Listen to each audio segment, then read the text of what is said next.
"Attention shoppers," came a male voice over the intercom. "Please move to the back of the store immediately." "The back of the store?" I whispered to Daniel. "Don't they mean the front of the store, to pay for our stuff?" It was 8:50 p.m., 10 minutes till closing time. We'd brought our 2 kids out on this late-night Walmart excursion in the hopes of burning off some energy. Instead, they'd just thrown tantrums for new Legos and Hot Wheels. It was a disaster. But apparently the disaster was just beginning. "Please move to the back of the store immediately," the voice repeated overhead. "This is not a drill." I glanced around, but the other shoppers were just as confused as I was. An old lady looked up at the ceiling, scrunching her face. "What the hell?" a dark-haired woman asked her boyfriend, pushing a cart full of garden supplies. "Didn't you hear?" an older man said, leaning over his cart of bottled water and canned food. "We're in a tornado watch," one touched down in Sourville. A tornado? It was definitely storming outside. I'd seen the black clouds roll in from the east earlier, but it didn't look that bad. "Do not stay out in the open. I repeat, do not stay out in the open." There was a pause, then an explosion of sound as everyone began to mobilize. Carts rolling, panicked voices, feet slapping on the floor. "No, no, no, no, this can't be happening." I hurried down the toy aisle, Tucker in my arms, Daniel and Jackson following me. 3 zigzaggy turns, and then we were in the electronics area. I glanced at the TVs on the wall and pictured the 4 of us crushed underneath them. "Stay away from windows and doors," the voice continued on the loudspeaker, "and do not attempt to exit the store." Is it safe here?" Daniel shook his head. "Big open areas aren't good. I'm going to check in back, see if there's a break room or something. You stay here, okay?" I nodded. Arms shaking, I sat down on the ground between 2 shelves of video games. Tucker sucked on a bottle in my arms while Jackson began to giggle. "Is the tornado going to hit the store and everything will fly around real fast?" he asked with a big stupid grin on his face. "I don't know. A tornado, a real-life tornado like you see in the movies plowing through our town. It was so unfathomable. We were New York natives, transplanted here to Indiana only 6 months ago. I'd never been in a tornado watch my entire life." Daniel jogged back into view. "Everything's locked up," he said as he joined me on the floor. "But listen, Fairview's a big town. The chances that it'll hit this Walmart, I think we'll be okay." I never should have brought us here. "You didn't know? None of us did?" He wrapped his arm around me. "They should have warned us, like an emergency alert on our phones or a tornado siren or something." The voice overhead rang out again through the store. "Do not stay out in the open. Do not make yourself visible. That includes security cameras. Please move to a spot that is not visible to any cameras." I frowned. What does that have to do with tornadoes? A feeling of unease in the pit of my stomach. I glanced up and saw several black globes descending from the ceiling, hiding the cameras within. "I guess we should listen to them and get out of sight," I whispered. I grabbed Jackson's hand, Daniel picked up Tucker, and we jogged out into the center aisle.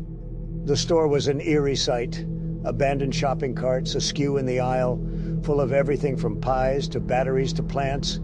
Footsteps echoed around the store from people unseen as they found their new hiding places. We dodged a shopping cart full of soda, ran through kitchenwares, and then stopped in the Easter decoration aisle. There was a camera in the central corridor, but as long as we stayed in the middle of Easter aisle, we'd be invisible. The 4 of us crouched on the floor next to some demented-looking Easter bunnies. "I'm hungry," Jackson whined. "Shh, Mommy." I grabbed a bag of colorful chocolate eggs and ripped it open. "Here, candy, happy?" I whispered, thrusting them into his hands. Then I leaned back against the metal shelves, panting, but I didn't have long to rest. A mechanical whine overhead, and then the voice came through the speakers again. "Keep away from aisles with food. If you have food with you, leave it and move to a new hiding place. If you have any open wounds, cover them with clothing." What the fuck? That had nothing to do with keeping safe in a tornado.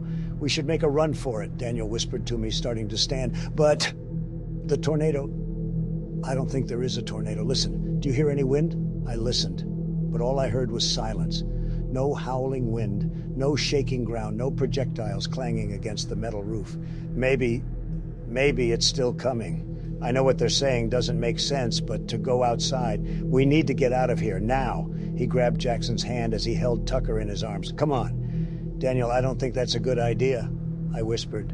But the next words from the intercom changed my mind. Assume a fetal position and place your hands on your head. Close your eyes and do not open them for any reason. Let's go! We broke into a sprint and ran down the central aisle, cameras be damned. The front door appeared in front of us, a little black rectangle looming in the distance. And as we got closer, I saw Daniel was right. There was a tree at the border of the parking lot under a street lamp.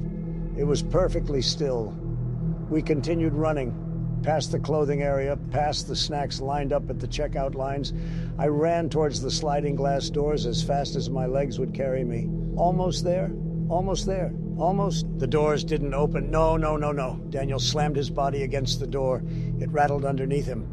I tried to squeeze my fingers into the gap between them to try and pull them apart. They didn't budge. They locked us in, I whispered. I want to go home, Jackson said. Tucker was beginning to fuss too, making little noises like he was about to start full-on wailing. I turned around, and that's when I saw him, a Walmart employee. He was sitting on the ground at the end of one of the checkout aisles, facing away from us, wearing the familiar blue vest with a golden starburst. Hey, let us out! He didn't reply. Did you hear me? I don't care if there's a fucking tornado. Unlock the door and let us out. Again, he said nothing. But in the silence, I could hear something, a wet smacking sound. I stared at the man, slightly hunched over, still facing away from me. Was he eating something? The speaker overhead crackled to life. Attention, please do not talk to any Walmart employees. My blood ran cold. The smacking sound stopped, and then slowly the man began to stand. He placed his palms on the conveyor belt and pushed up, and I could see that they were stained with blood. I backed away, but my legs felt like they were moving through a vat of honey. No. Fingers locked around my arm and yanked. Come on, Daniel shouted. I sprinted after him, deeper into the store. Tucker stared at me over his shoulder, and Jackson ran as fast as his little feet would take him. I was vaguely aware of the slap, slap, slap sound behind me, but I didn't dare look back. Daniel ran into the clothing area, and I swayed, dodging circular racks of T-shirts and wooden displays of baby clothes. He skidded to a stop and ducked into the dressing room area. In here, he whispered, motioning at one of the rooms. We piled inside and locked the door. Daddy, Jackson started. You listen to me very carefully, I said, crouching to his level. You have to be absolutely silent. Do not say a word, okay? Jackson looked at me, then Daniel, then he nodded and sat down on the floor. I'm going to try to call 911, Daniel whispered, transferring Tucker to me and pulling out his phone. He tapped at the screen, then frowned. What? We don't seem to have any service. Thump!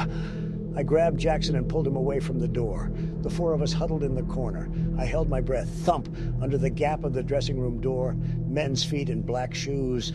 They slowly took a step forward, deeper into the dressing room. Don't move, I whispered, holding Jackson. The man took another step.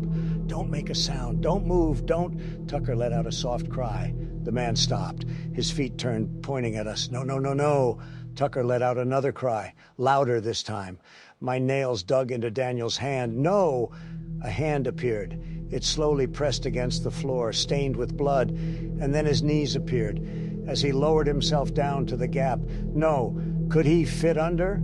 The gap wasn't small. It was like the stall door to a bathroom. If he flattened himself against the floor, there's a chance he could fit under. I watched in horror as his stomach came into view, his blue Walmart vest as he lowered his body to the floor. Then he pushed his arm under the gap and blindly swept it across the floor, as if feeling for us. This is it. We're going to die. And then he lowered his head, his face. Oh, God, there was something horribly wrong with his face. He smiled up at us with a smile that was impossibly wide, showing off blood-stained teeth. His skin was so pale it was nearly blue, and his eyes, they were milky white without pupils or irises. I opened my mouth to scream. Attention, shoppers, the voice began overhead. No. Please make your way to the front of the store and make your final purchases. We will be closing in 10 minutes. What? And then, before I could react, something unseen jerked the man out of view. A strange dragging sound followed, as if someone was dragging his body out of the dressing room area. I stared at the door, shaking as Tucker's cries rang in my ears. But he didn't come back, and within 10 minutes the usual hubbub of Walmart returned. Voices, footsteps, shopping cart wheels rolling along the floor. Shaking, I finally got up and unlocked the door. The store looked completely normal. People were lined up at the cash registers, placing their goods on the conveyor belts. Employees were scanning tags, printing receipts. People walked towards the glass doors, and when they did, they slid open. As we slowly walked towards the exit, I spotted the older man who'd warned us about the tornado earlier. What was that?" I asked, unable to keep my voice from shaking. He shrugged. "I guess the tornado missed us. What a miracle, huh?" Giving us a smile, he disappeared out the glass doors and into the night. This story was written by the Reddit user Blair Daniels. Fantastic work, Blair Daniels. Some of the best writing I've had the pleasure of narrating. I'll leave a link to the original story in the description down below. If you liked this, then leave a thumbs up. Also, don't forget to subscribe if you want content like this in the future. Thanks for listening, America. Sleep well.